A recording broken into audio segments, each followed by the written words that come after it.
Oh, it looks kind of edgy.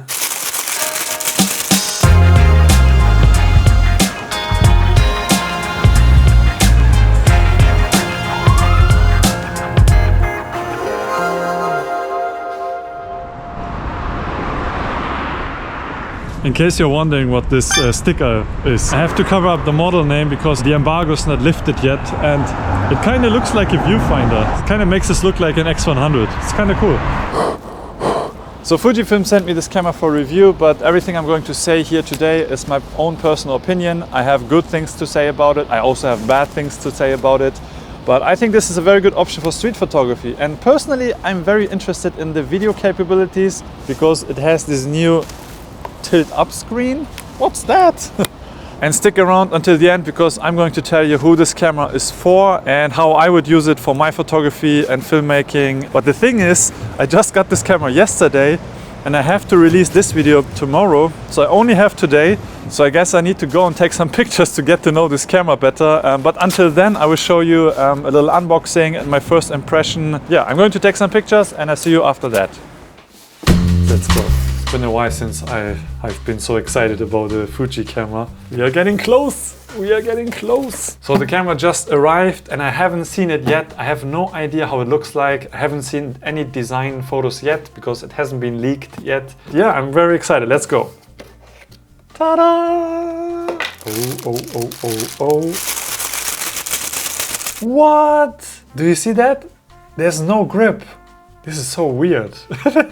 There's no grip on the camera. See how flat it is?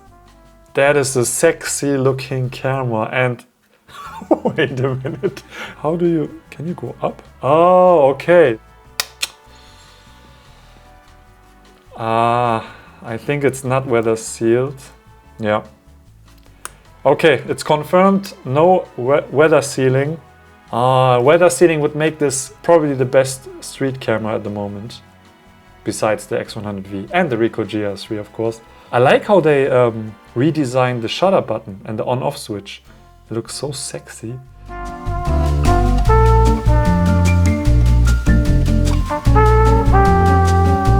Oh man, this feels very nice. Now we have a nice little street photography setup. Please be a good viewfinder. Please be at least X100V level. It feels like the refresh rate is lower than my X-H1. It's a solid click. I like it. But it's a little loud. It's very loud. I forgot how snappy Fuji is in terms of autofocus.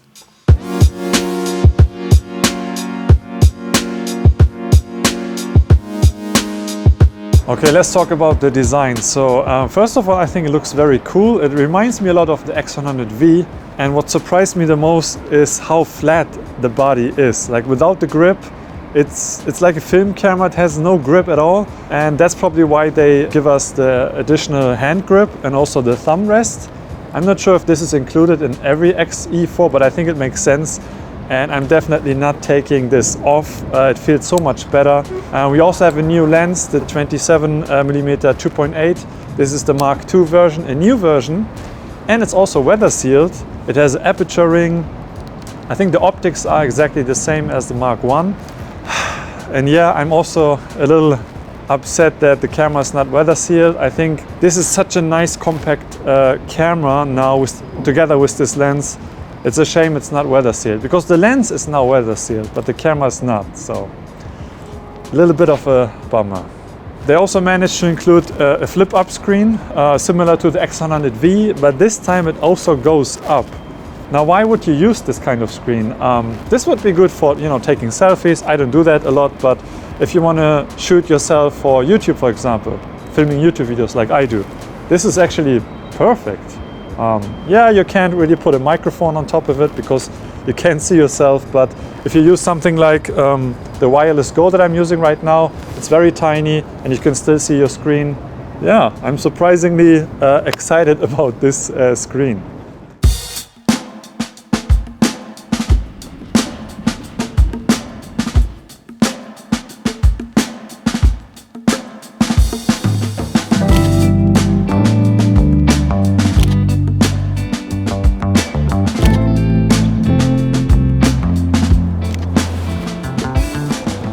Oh, you're still here. I guess we have to talk about image quality.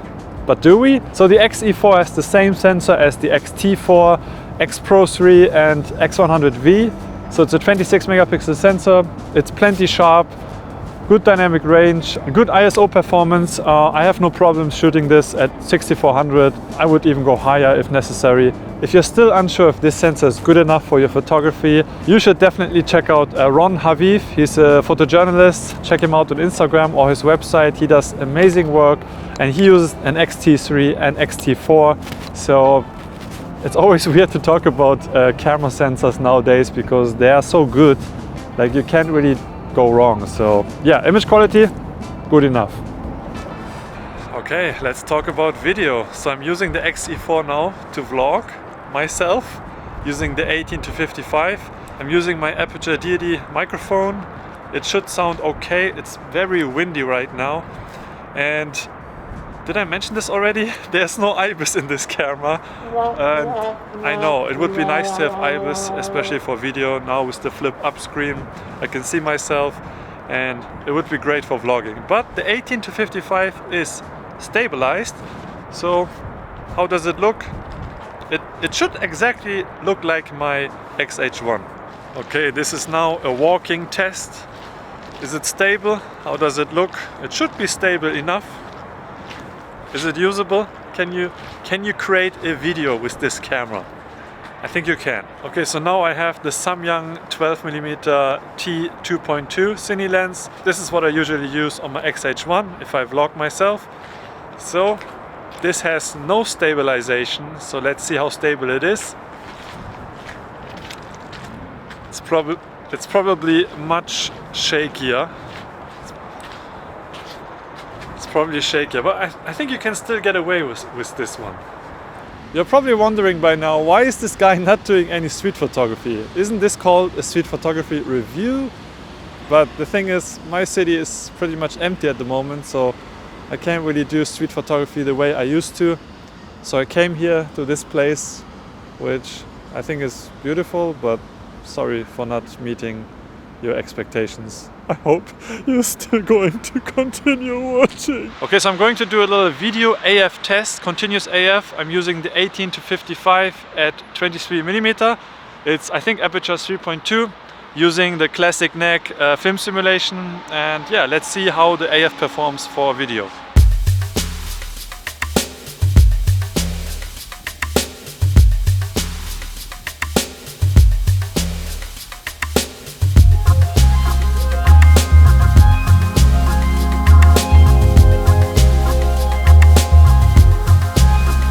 Now we're going to test the continuous AF in photo mode, and I'm going to use burst mode, which is 8 frames per second mechanical shutter, and with the electronical shutter you get 20 frames per second and up to 30 frames per second, but you have a crop of 1.25. Now I don't really have any fast moving subjects here near me, but we have cars, so I'm going to shoot cars.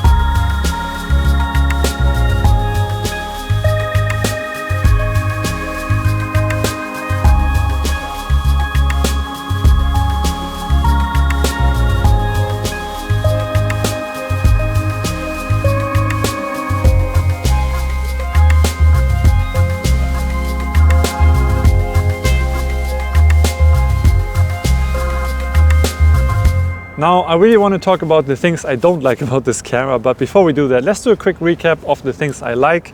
First of all, I like the design. It's super tiny and compact. It feels light, although the hand grip and thumb rest do add a little bit of weight, but I wouldn't really use this without the accessories, because it's just too flat and slippery. The second thing I like is the autofocus. It's super fast. I think you get the same autofocus performance as the X-T4, which is great. I like the screen. A tilt-up screen for street photography is so useful. I think every camera should have that. I really like the shutter sound. It's such a nice snap. Yeah, I really like that. And then it also makes me kinda enjoy snapping away. Like, it sounds a little stupid, but with this camera I feel like every photo I take is kind of like a visual note, but at the same time it's often, you know, a good enough photo that I would post somewhere or put it in the portfolio. Is maybe I'm just so used to shooting rangefinders now that I kind of appreciate getting, you know, decent compositions. Let's go to the things I don't like, because the viewfinder, for example, it's okay, it's decent. Now what I don't like about the viewfinder is that when I'm using it in these kind of lighting conditions and the sun is sitting from the side, sometimes the sun is getting into the viewfinder and it's really hard to see sometimes. So I wish Fujifilm would have come up with maybe a bigger eyepiece. And then I discovered a very weird little bug with the LCD screen. When I get close to the viewfinder sensor, then the image flips. Like the image flips vertically. And I did go into the menu and turned off auto rotation, but that wasn't it. It is still happening. This is a little bit annoying because sometimes I like to shoot from the hip, low angle, but have it close to my body. And then even now it's doing it. Right now it's flipping the screen. Speaking of the viewfinder and the screen, there's no button to switch between the view modes. It would be nice to be able to switch fast between LCD only or EVF only, because sometimes I don't want to wait until the EVF lights up, you know, or turns on. Always having to go into the menu is a little bit annoying. But wait, there's more. I have written down some notes. Oh yeah, there's no AF/MF front toggle switch, and for street photography I really use this a lot, because when I switch to manual focus I can use the back button for back button focusing, and sometimes I really need that. And then a lot of the times when I'm, you know, just out and about in the city and I just want to take snapshots, I go to single AF, but you can still customize one of the FN buttons to, you know, give you that option. But yeah, it slows me down. And then the touch screen is a little bit fiddly. It's not as responsive as my X-H1. For example, if I want to double tap to zoom in on my X-H1, it's super simple. I just double tap and then it zooms into the photo so I can check focus. But on the X-E4, it takes me sometimes 2 or 3 tries. It's just a little bit unfortunate when you know that they used to do it better on older cameras.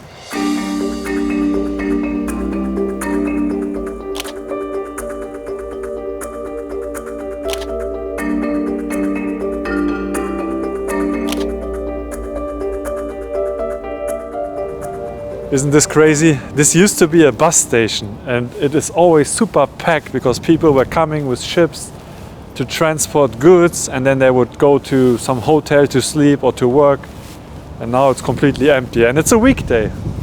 Yeah, anyways, I want to talk about who this camera is for.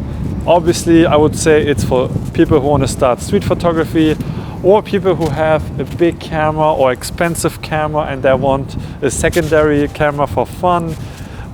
Something to carry with you all the time.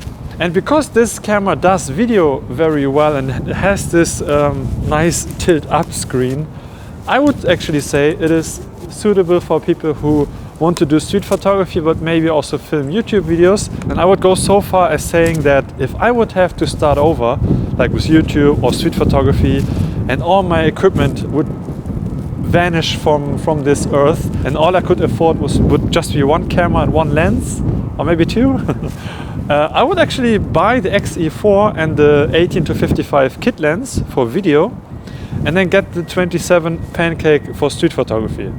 And that would give me, you know, everything I do now basically, because I'm using my X-H1. I'm a big fan of the video quality.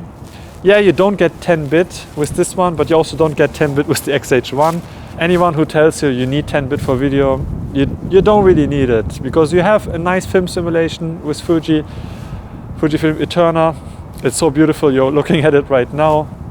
And people often comment under my videos, what camera did you use? The colors are so beautiful. And I always shoot Eterna very flat and I can still grade it. You only really need 10-bit if you want to film f-log and then color grade your footage. And we didn't talk about the price yet. Fujifilm will sell this camera for $799 US. You could say it's similar to the Sony ZV-1 if you compare it in terms of vlogging camera, YouTube camera. I would actually not get the Sony ZV-1 and get this instead, because I tried the ZV-1 and the quality, I wasn't too impressed, and I like Fujifilm for video. So yeah, could be a good vlogging camera. Damn, it feels good to be a gang. Okay, so that was my review of the Fujifilm X-E4, and I know I didn't cover everything. It's just not possible in just one day, but I tried my best and hopefully you got something out of it. And if you have any questions about this camera, let me know in the comment section. I will try to answer them. And also, if you want to see any other content around this camera, let me know. You can post some suggestions and maybe I do a little street photography settings video or something like that. And big thanks to Fujifilm for including me in this club of people who get to review stuff before it comes out. Why didn't you send me this camera when it came out? I wanted to test it. Apology accepted.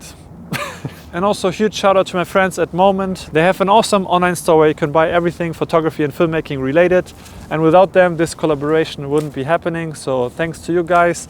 And if you want to buy this camera, they have a pre-sale going on. So check out the online store and get yourself a nice little X-E4. Or, you know, whatever camera you fancy. But this one, not bad. All right, so I guess you can watch Kai's video now. See you next time.